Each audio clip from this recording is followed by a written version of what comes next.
my name is Jazz Pitcairn, and I am the winner of the Arts, Culture, and Heritage Award with Making Waves this year. And I am a writer and director. Most recently, I wrote for HBO's Emmy-winning series, A Black Lady Sketch Show, and I'm currently working on writing and then directing the feature film of Ivan, which follows a woman who's running to become the first female premier of the Cayman Islands amidst an incoming hurricane. I first moved to the United States about 6 years ago to go to school. I went to NYU, and so it was a difficult transition. Obviously going from such a slower paced environment like Cayman to a very high paced environment like New York. But I really loved it. I think that New York embodies so many different cultures and people. The diversity is great, and so I was still able to find some Caribbean family and stuff like that here, which definitely made the transition a lot easier. Always love the arts. I think growing up in Cayman, we have so many different arts opportunities, whether that's in theater or music. And so I grew up playing a lot of different instruments. I was involved in all the bands in high school. I drew a lot with my aunt who owns an art business in Cayman and was really involved with the Cayman Drama Society, and also with dance with Miss Susan Barnes, the late Miss Susan Barnes Dance Company. And then I think around age 12 or 13 is when I decided I wanted to pursue a career in film, mainly just because I loved films. It was a part of my family traditions with my family, and I think my favorite movie is actually Monster-in-Law, and it was one of those movies where I could just watch it over and over again, and it brought me so much joy, and I just wanted to do that for myself, but also make films where we got to see ourselves on screen. I never got to see movies where Caribbean people were the leads.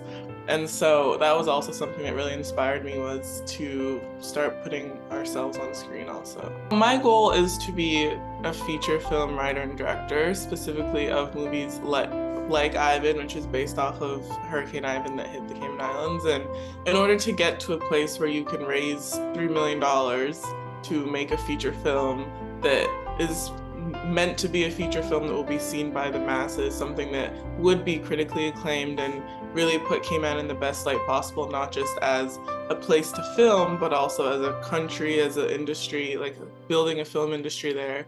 You have to go through a lot of little things to get to a place where you have that. And so for me personally, a huge milestone was getting your foot in the door in the film industry in general, working as an assistant on different productions, starting to meet people, starting to network, then writing for the show. That allowed me to be a part of the Writers Guild of America. I'm now in a union.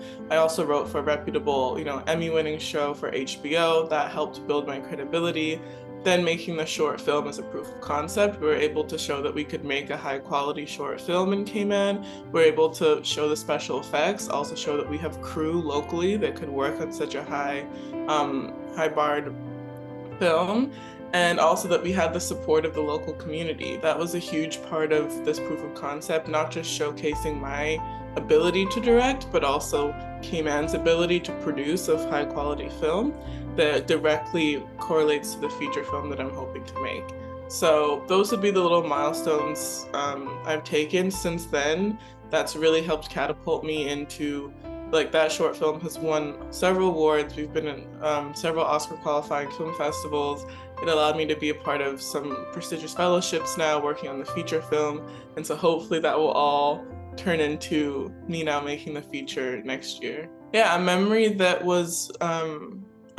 really warmed my heart in this whole process would be when I had so many locals rally around helping me make that short film.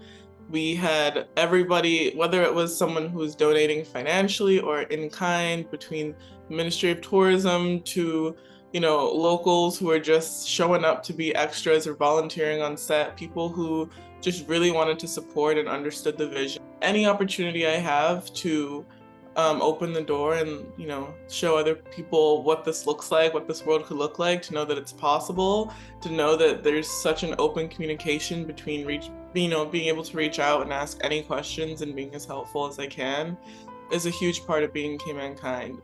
No one does this alone. You always need someone to look up to. For me, that was Frankie Flowers. He was a mentor to me from the beginning, before he even knew anything about anything that I could do or what my interests were. And I would tell my 10-year-old self to keep dreaming, know that it's possible to achieve anything you want to achieve. It comes with a lot of hard work, but that doesn't mean make it impossible.